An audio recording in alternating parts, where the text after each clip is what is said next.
Chasing Tales, Episode 36, Wake. Pink and Mr. Black have found the first new piece of Brandish's soul. What will the next task be? The angels are trying to get Pink back and haven't been successful so far. And finally, the last episode, Cyric left Pink to the hunters at Starlight. At the hunting lodge, Pink and Bayard work their way into the dining room. Excuse us. Hey, incoming. Bayard turned his head just in time to get slapped by a fish hurtling through the air. Oh, I'll get you for this. He flings it back at Jay. But first you, mademoiselle. Bayard kisses her hand. He gently seats her at the table. He pulls his own chair out with a spinning flourish and sits, smiling. He wiggles his brows at her. So charming. Astral bumps him and puts a plate down for each of them. She makes sure to cut between them each time. It's mind your business, you daft flirt. Go on. Why do they call you Heads? Well, it's short for heads up. Once my friends and I went out to the pleasure gardens, you know. A little food, a little theater, a little bit of chicken in the park. I was so distracted watching the play, I had not noticed my friends left me. I assume with the girls they brought, for I was quite alone.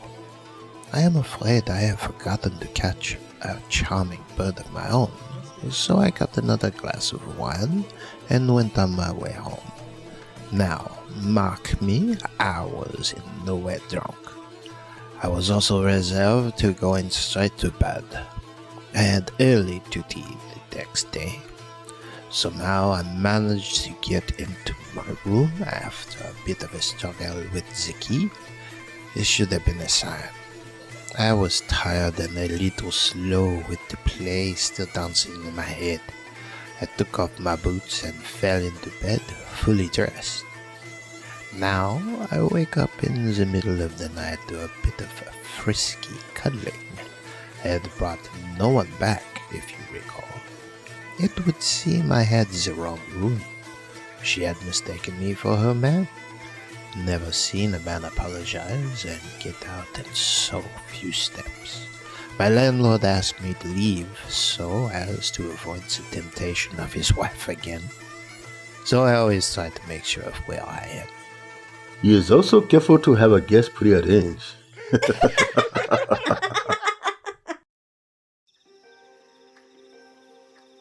In the villa, Otto, Sin, and Aislinn sit crowded around the little spider, watching through its crystal eyes.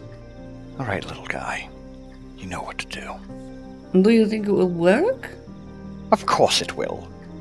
Nye and Thane kneel on the exit side of the portal, waiting on the little creature. Come on already. Portal open! Otto pats the little spider through the portal on their end.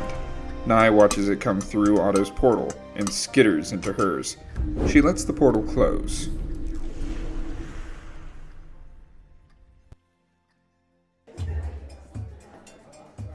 So, Tim Sonu, is that your name or a nickname? They call me Tim. Sonu is my name though. In my hometown, it means lost, for you see, I am a traveler. My parents had to tie me to a string to keep me from running away as a baby, so strong was my need to see everything. My mom also had me bound to Magic Woman, so she would always know. Good thing too, for many tiny gifts were delivered to me when I mostly needed them. Yet, once I had seen everything there was to see, my heart eventually returned home. I realized I never really looked at my family, and I realized also too late how important they were. What happened to them? My family was killed in a rage on my village. It was an attack I unknowingly started. A casual life took them away from me. And for what? To impress a stranger? Remember, a stranger's approval means nothing if your value do not match. What makes a child smile is different from what makes a warrior smile. You cannot judge one by another response alone. Pink thought about it quietly. The others resumed talking. Pink is lost in her reverie. Suddenly, she becomes aware of Cyric's presence. A moment later, he appears. There was a rush of glad noise begging him to stay for dinner. Come, stay for dinner. You have a seat next to me. Tell us a story. No, friends. I have let my fish out for a walk too long. What now? But Sirik, we were about to... Pink. Pink again felt the pull of his will on her, with urgent seriousness. Yes, of course. She immediately calmed and turned to thank the hunters. Thank you for a fun afternoon. I shall be back. Farewell until next time. In the villa, Aislinn and Otto squat at the portal. It's got her signal. Go on now. The little spider speeds along low ground to the falling light, blinking like a firefly, headed for Pink. Sirik clasps her arm gently with one hand. The other hand, on the small of her back, nearly carries her down the road. Soon, they are out of sight of the village. She manages to sneak a look back. Nothing is chasing them. They hurry into the cabin and sit by the fire. He whips a book off the shelf from the door and rifles through it. He didn't even wait for more light. He leans toward the firelight. Pink sat searching around for anything strange. There was a tiny green blink in the dark under the washbin. In a moment, there was a flash. A whirring electric circle of wind expanded through the cabin. They stood together as it hit them. It felt like having spells ripped out of you. She is suddenly aware of Sirik's change in appearance. He is discorporating. Pink, what's happening? He reaches out his hand to her. She reaches with one hand and puts her other into her apron pocket. She hits the button on the ward breaker. There's a soft, implosive whoosh. Sirik's hand solidifies in hers. He kisses her hand and grins. Thank you. I don't know what you did, but it worked. You should get some sleep. We can sort this out tomorrow. Talon appears from nowhere to help her to bed. Talon, bring the box to me when you're finished with our savior. Sirik nods his head. The bands on Pink's wrists and throat fade. Talon makes an impressed face and begins to clean her up. Sirik leads back into the room from the hall. And bring her anything she wants to eat. Such magic makes you hungry. No more magic for her tonight. Do you understand? Yes, Sirik. Sirik leaves the room, book in hand. I don't know what happened, or if he had anything to do with it, but you certainly impressed him. A point for the fish. Pink nods, acknowledging the point with humility. So, what would you like to eat? You know what I could go for? A piece of Sin's lemon cake. I don't think I know that fruit. It is a fruit, right? Yeah, it's a sour citrus fruit. It's used to flavor things. Alright. Hold out your hands flat. Talon grabs her hands and straightens them together. Okay, what now? Close your eyes. I want you to sense all the parts of your lemon cake. Pink sits, eyes closed. The room begins to smell like lemon and sugar. The taste of sweet and sour coupled with the softness of cake and the crunch of the icing. The cake materializes in her hands. In all its sticky glory, she opens her eyes and makes a surprised noise. The smell reaches Talon, and soon Sirik appears again, in the doorway. Well, don't just stand there. Give me a plate, will ya? How did it happen, anyway? Shh. Talon makes a stopping motion with his hands at Pink. Sirik turns to see him suddenly drop them, looking off to one side. Talon, you let her make her own cake? I told you, no more magic for her tonight. He and Talon lock eyes for a second. Talon looks very old all of a sudden. After a moment, the tension settles down. It was you. Me? But how? Sirik is suddenly in her space. He opens one of her eyes with a thumb and shines a light in it. Sirik, I'm fine. Leave it alone. A loud scribbling echoes through the house. His thoughts in transit, no doubt.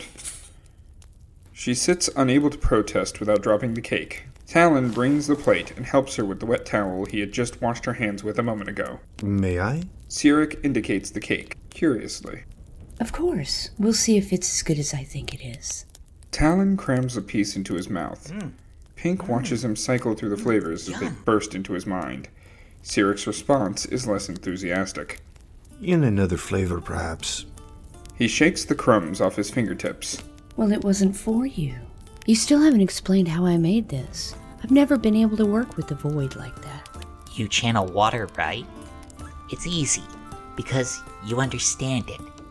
All that time as a fish, it's second nature to you. And the cake must be your favorite. How else would you know it well enough to make it? Talon is only impressed because he doesn't like your kind of food usually. He's a great cook, but ain't no desire to eat. I think he lives on sunshine, muddy water, and bugs. Talon rolls his eyes as if this is an old argument. Go on, Talon. Fetch her some of those little meat pies she likes. Talon jumps up to do as asked, but takes the remaining cake. What did you do before? How did you bring me back? I hit the button on this rune breaker. He takes the device from her to examine it. It must have canceled out whatever that green light was. What green light? Under the water stand there. Let me get it. She gets on her hands and knees and scoops it up. She turns it over in her hands. Oh, this is Otto's work for sure. Would you like to look it over? Do you think it's safe for me to touch? Well, it seems like a one-shot, so it should be okay. Probably an attempt to retrieve you. Yeah. She trails off, not sure if she's ready to go home. This is the most she'd relaxed in God knows how long. But even the best vacation has to end. She was here to do a job. There were people depending on her. She couldn't entertain more than her goal here. In the little house on Park Street, Will and Sarah sit near the radio in the living room. Will fiddles with the dial to get the station to come in clearly. Pink, Mr. Black, and the crew stand before the cave. Are you sure it's in there? Pink checks the shard and is vibrating anxiously into the dark. It's pointing right at the cave. Where else could it be? Pink powers up and the sailors unsheath their swords. Eric comes in with a paper bag full of groceries. Sarah rushes to him and pulls out a pint of strawberries and a chocolate bar. Sit down. We missed a bunch already. They're about to fight the monster in the cave. Glad to see the morning sickness is past. The dripping sounds of the cave surround them, but otherwise it's quiet. Pink moves forward and a huge flash of energy blows her off her feet. The boys switch their eye patches and advance into the dark in the direction of the wave. They emerge into a larger cave, and before them, a great beast roars at them, waving his tentacles menacingly. Will Pink and her crew survive? Stay tuned for next week's adventure of Chasing Tails. Those bears all right, Sarah? Uh-huh. Man, now I'm going to have to grill Kevin when I see him at breakfast in the morning. I'm sorry we missed so much. It's all right, sweetie. I still can't wait to find out what happens. Pink is beginning to soften. After just a day here, will we lose her to Siric? What would Syndicate do without her?